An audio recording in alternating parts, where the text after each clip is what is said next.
সাফজয়ী ৩ নারী ফুটবলারকে সংবর্ধনা দিয়েছে সাতক্ষীরা জেলা প্রশাসন। জেলা শিল্পকলা একাডেমি মিলনায়তনে এই সংবর্ধনা অনুষ্ঠান অনুষ্ঠিত হয়। এ সময় প্রত্যেক খেলোয়াড়কে ১ লাখ টাকা ও ক্রেস্ট দিয়েছে জেলা প্রশাসন। নিজ জেলার মাটিতে সংবর্ধনা পেয়ে উচ্ছ্বসিত নারী ফুটবলাররা। দ্বিতীয়বারের মতো সাফ নারী ফুটবলে চ্যাম্পিয়ন হওয়ার পর বৃহস্পতিবার জেলা শিল্পকলা একাডেমিতে সংবর্ধনা অনুষ্ঠানের আয়োজন করে জেলা প্রশাসন। সংবর্ধনা পেয়ে খুশি মাসুরা ও প্রথমবারের মতো সাফজয়ী ফুটবল দলের সদস্য আফিদা খন্দকার প্রান্তি।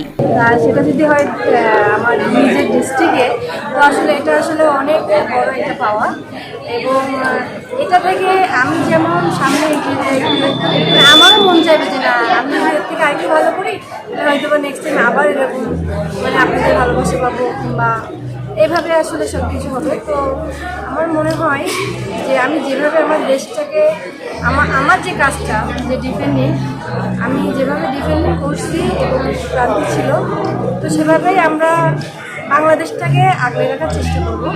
সবচেয়ে বেশি আনন্দ পাই, আমরা তো বিভিন্ন জায়গা থেকে সংবর্ধনা পাই, কিন্তু যেখান থেকে উঠে যাওয়া আমাদের, তো এখান থেকে যদি মানুষ বেশি সাপোর্ট করে আমাদেরকে, তাহলে আমরা আরও বেশি অনুপ্রাণিত হই।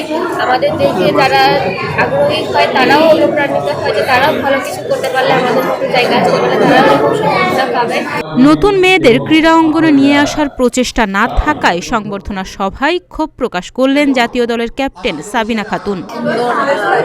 গণমাধ্যমের সামনে অনেকেই উপস্থিত ছিল, তো এটা অবশ্যই অনেক ভালো করেছে, এবং আমার মনে হয় যে এটার মাধ্যমে আমাদের যে পরিচালনা আছে যারা খেলাধুলা করতে চায় তারা অবশ্যই ইন্সপায়ার হবে।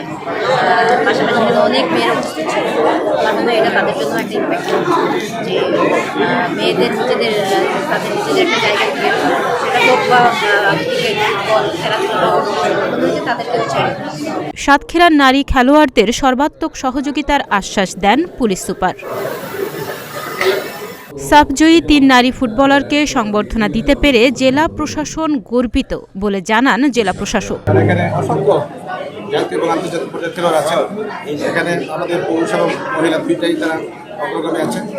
তো সাতক্ষীরাতে আসলে খেলার তাদেরকে পৃষ্ঠপোষক করার জন্য, তাদেরকে সহযোগিতা করার জন্য যে আসলে ক্ষেত্রগুলি দরকার, স্টেডিয়াম, ইনডোর গেমসের ব্যবস্থা, সুইমিং পুল ইত্যাদি কোনো ব্যবস্থাই নেই। আমরা আসলে সত্যি এর জন্য তবে সাতক্ষীরার ক্রীড়া সংগঠক জানান, সাতক্ষীরা থেকে আরও খেলোয়াড় তৈরিতে দরকার সরকারি বেসরকারি পৃষ্ঠপোষকতা। ক্রীড়া অঙ্গনের জন্য উর্বর ভূমি সাতক্ষীরা জেলার মাটি। ক্রিকেটে মুস্তাফিজ ও সৌম্য, দ্রুততম মানবী শিরিন আক্তার সহ ক্রীড়া অঙ্গনের অনেক তারকার বাড়ি সাতক্ষীরায়। তাহনিয়া ইয়াসমিন, প্রতিদিনের বাংলাদেশ।